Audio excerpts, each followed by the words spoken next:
सुस्वागतम मित्रमंडळींनो. तर आजच्या भागामध्ये इकडे आता सत्या सगळ्यांना म्हणत असतो की लवकरच मला माझ्या सुनेच्या घरी जायचं आहे, माझ्या नातसुनाच्या घरी जायचं आहे. त्यामुळे सगळ्यांनी आवरून तयार व्हा. आणि आता सगळेजण आवरून तयार होतात आणि आता मम्मी साहेब म्हणतात मला नाही यायचं त्या नेबरच्या घरी. मी काय होती ते तर आता लगेच ते म्हणतात की तुला कोण म्हटलं, चल म्हटलं कळत नाही का, चल आमच्यासोबत असं म्हणतात. तर आता लगेच ते मम्मी साहेबांना पण घेतात. सगळेजण गाडीत बसतात आणि सगळेजण तिथून जायला निघतात.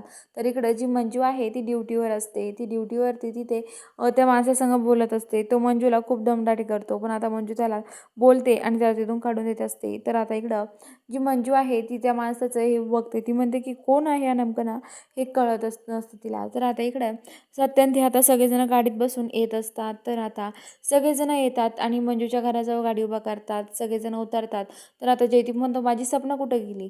सपना इकडे बघत असते, तिला त्रास होत असतो, तर उलट्या होत असतात. तर आता लगेच जे हे असतो काका ते म्हणतात की तुला सांगितलं वाटेवर नाही उलटी घेऊन घेऊ तिकडे चाल, इथे नाही वाटेवर करायचं. तर असं म्हणतो आणि त्याला बोलतात. तर आता लगेच ती म्हणते की काय बोलताय काका तुम्ही.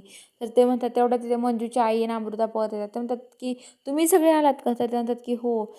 तर आता लगेच सगळेजण येतात, त्यांना भेटतात आणि ते म्हणतात की चला ना या ना आतमध्ये, असं मंजूची आई म्हणते. ते आतमध्ये येतात सगळेजण, तिथे बसतात येऊन. तर आता लगेच जे काका आहे ते म्हणतात की माझी नातसून कुठे गेली, माझी नातसून दिसत नाही, बोलवा त्याला इकडे.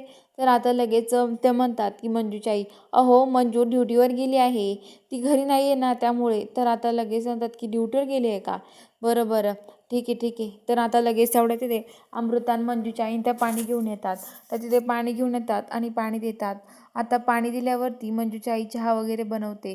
तर आता मंजूची आई म्हणते आंबरे आपल्याला काहीतरी स्वयंपाक करावा लागेल यांना.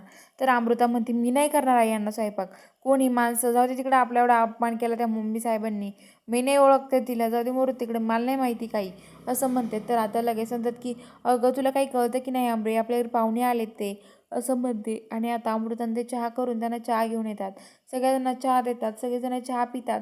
आणि आता लगेच तो काका म्हणतो की खरंच चहा खूप भारी बनला, मला तर खरंच खूप भारी आवडला चहा, खूप भारी झाला ही चहा.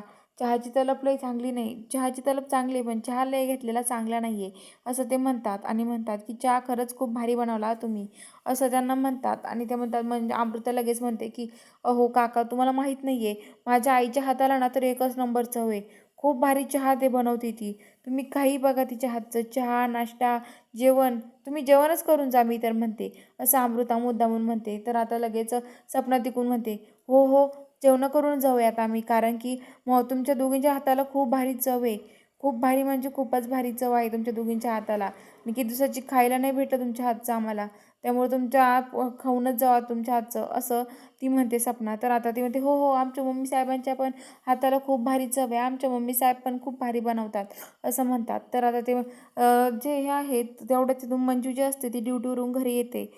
तर आता मंजू म्हणते आवरून येते मी, आणि मंजू आतमध्ये जाते.